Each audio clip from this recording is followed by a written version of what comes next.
स्वागत है आप सभी का आपके अपने YouTube चैनल एग्ज़ाम वॉरियर्स पे।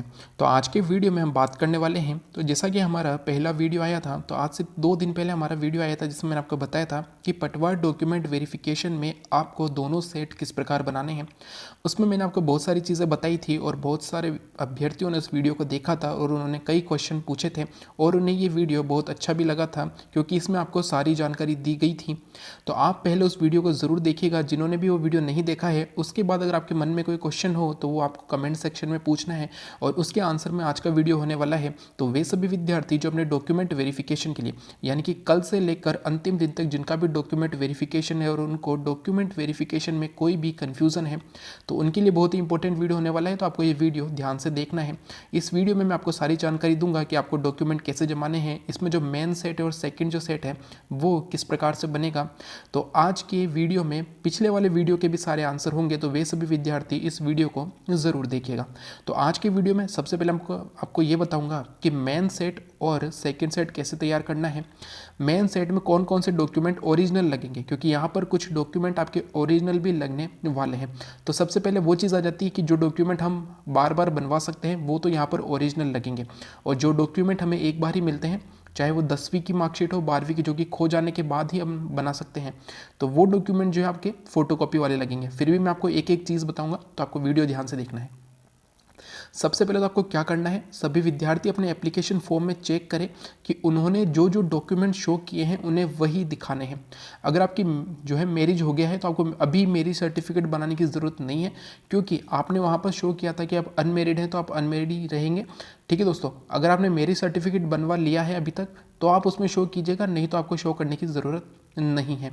इसके अलावा आप ध्यान रखिएगा, वे सभी विद्यार्थी जिन्होंने बीटेक की है, जिनके पास कंप्यूटर की डिग्री है, तो उन्होंने RSCIT उसमें नहीं फिल किया था। तो जिन्होंने भी RSCIT नहीं दर्शाया था, जो बीटेक के स्टूडेंट थे, RSCIT उन्होंने नहीं बताया था क्योंकि उनके पास पहले से कंप्यूटर का कोर्स है, तो उन्हें RSCIT दिखाने की ज़रूरत नहीं है। तो आपको सबसे पहले अपने एप्लीकेशन फॉर्म में चेक करना है कि आपने वहाँ पर जो आपका जो भी था उसमें आपने क्या RSCIT शो किया था। अगर किया था तो आपको जो सर्टिफिकेट है वो दिखाने की ज़रूरत है।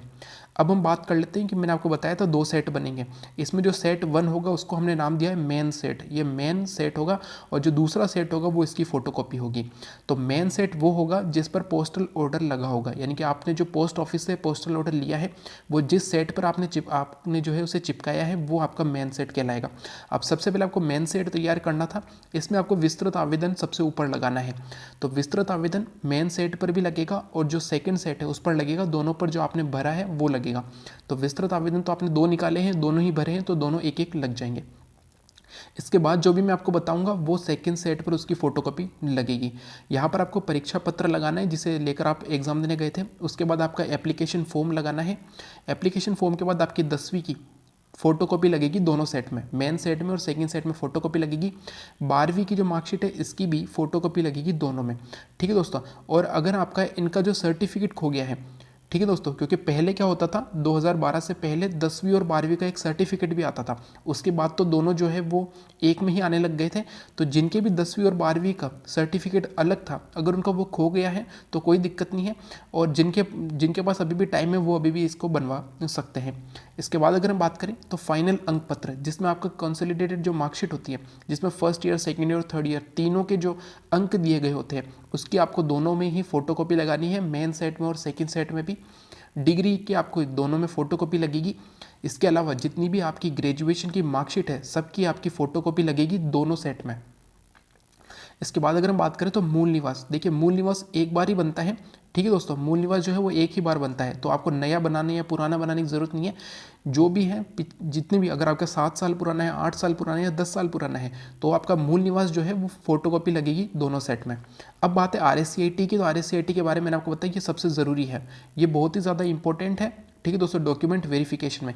लेकिन जिन्होंने भी बीटेक कर रखी है या कोई और कंप्यूटर का उन्होंने जो है कर रखा था, तो वो अपने फॉर्म में चेक करें कि क्या उन्होंने फॉर्म में RSCIT शो किया है। अगर नहीं किया है तो उन्हें ले जाने की ज़रूरत नहीं है, क्योंकि उनके वैसे भी ग्रेजुएशन में जो था कंप्यूटर था।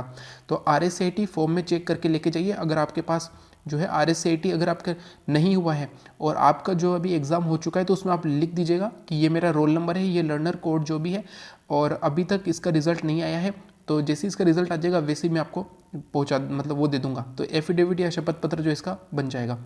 इसके बाद अगर हम बात करें तो कॉलेज से चरित्र प्रमाण पत्र, तो जैसा कि मैंने आपको बताया जो चीज़ें आपकी एक ही बार बनती है वो तो कॉपी ही लगेगी।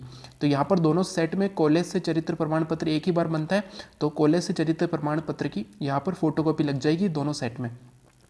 अगर हम बात करें, कुछ कह रहे थे कि उनका जो है नॉन कॉलेज उन्होंने किया था, तो अगर उन जो है अगर वो बनवा सकते हैं, यानी कि कॉलेज में अगर वो जाकर बनवा सकते हैं किसी से कहकर कि मेरा सर ये बना दीजिए, अगर बन जाता है तो अच्छी बात है, नहीं बनता है तो आप अपना 12th का जो सर्टिफिकेट था वही ले जाइएगा और वहाँ पर लिख दीजिएगा कि नॉन कॉलेज से किया था, तो यहाँ पर जो है सर्टिफिकेट दिया जा रहा है। ठीक है दोस्तों, मतलब कि सर्टिफिकेट जो है वो 12th का दिया जा रहा है, तो यहाँ पर आपकी दोनों में फोटोकॉपी लग जाएगी अगर आपके पास है तो, नहीं तो आप 12th की फोटोकॉपी लगा लीजिएगा दोनों में।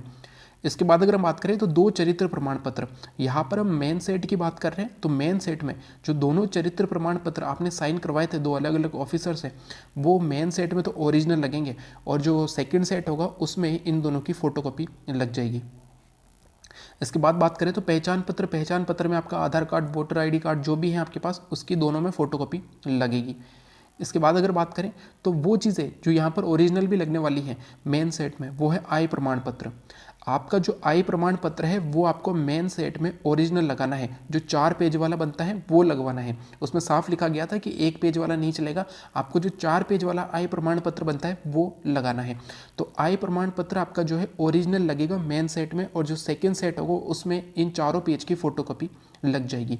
साथ ही आपको याद रखना है कि एक क्वेश्चन पूछा गया था कि EWS के लिए क्या आय प्रमाण पत्र बनाना है, तो आप एक बात ध्यान रखिए कि EWS अलग है और आय प्रमाण पत्र अलग है।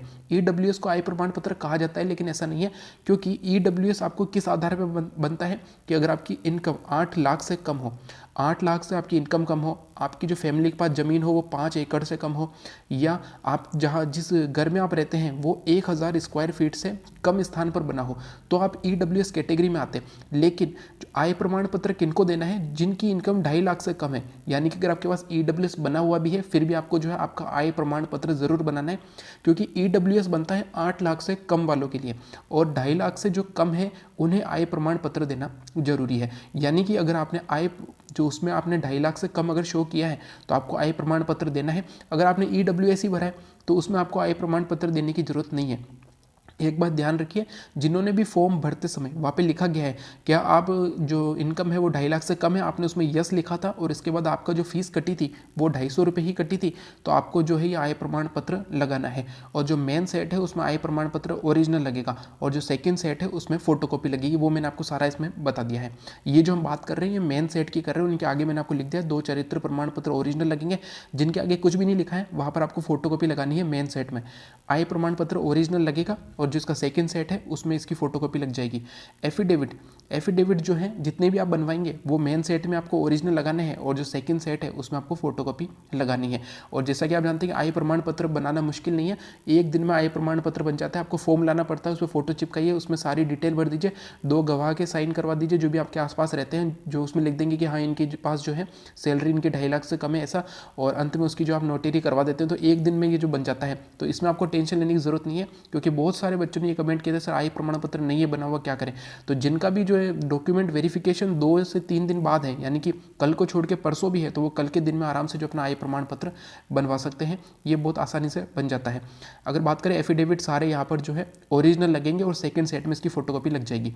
और जैसा कि मैंने अंत में बताया था कि सभी पन्नों पर आपके हस्ताक्षर होने चाहिए, जितने भी आपके सेट में जितने भी पेज है सब पर आपके नीचे की तरफ साइन होने चाहिए। इसके अलावा मैंने कुछ चीज़ें और बताई थी आपको कि आपको 2 फोटो अपने हाथ में लेकर जानी है, यानी कि जितनी फोटो उस पर चिपक रही है आवेदन पर वो तो आपको चिपका कर लेके जानी है और उन पर साइन करना है, लेकिन 2 फोटो आपको अलग से लेकर जानी है, और इन दोनों फोटो के पीछे आपको अपना पूरा नाम लिख देना है। तो ये भी ध्यान रखिएगा कि 2 फोटो आप ले जाना मत भूलिएगा, क्योंकि ये फोटो आपसे मांगी जाएगी जब आपका सारा जो पूरा काम हो जाएगा, इसके बाद उन पर चिपकाने के लिए आपसे अलग से मांगी जाएगी, तो आपको ये 2 फोटो जो है अलग से लेकर जानी है। इसके अलावा मैंने आपको बताया था कि कोरोना जो जाँच रिपोर्ट है 72 घंटे वाली, इस पर आपको फोकस करने की ज़रूरत नहीं है, यानी कि ये कोई भी नहीं मांग रहा है वहाँ पर, तो इसकी ज़रूरत आपको नहीं पड़ेगी। तो यहाँ पर मैंने जो आपको मेन सेट बता दिया है, यहाँ पर आपको क्या करना है, अगर अभी भी आप कन्फ्यूजन में हैं तो सिर्फ विस्तृत आवेदन को छोड़कर इसके नीचे मैंने जितनी भी चीज़ें बताई है आपको, परीक्षा पत्र, आवेदन पत्र, 10वीं 12वीं की मार्कशीट, फाइनल अंक पत्र, डिग्री, पहचान पत्र, आय प्रमाण पत्र, एफिडेविट, इन सब की आपको फोटोकॉपी करानी है, और इन सबको इसी प्रकार विस्तृत आवेदन के पीछे लगाकर सेकंड सेट तैयार कर लेना है।